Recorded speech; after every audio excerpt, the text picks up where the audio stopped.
Something else that teachers might not know is that you can share your assignments that you've created with your colleagues.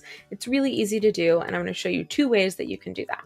So I'm in an assignment that I made, a quick exit ticket, and I want to share it with one of my colleagues. So I'm going to click these 3 vertical dots in the corner, and I'm going to click share, and then I'm going to click share a copy with colleagues. I can type my colleague's email directly into this blank and send them an email from us, from Classkick, that says, hey, this person shared an assignment with you. Or I can grab the link here, copy link, and email it to them, instant message to them, whatever you want to do to share that with a colleague. I like to use this share link for shared lesson plans. So if your team all uses the same shared lesson plan document, you can just plug these into your lesson plans, and then anyone who wants to copy it will have access to it.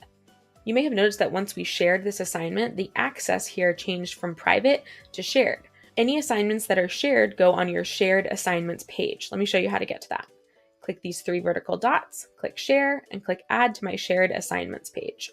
All of the assignments that you have designated as shared will appear on this page.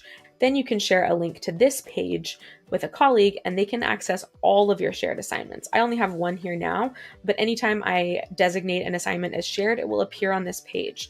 This works really well if you want to share several assignments with a colleague at once.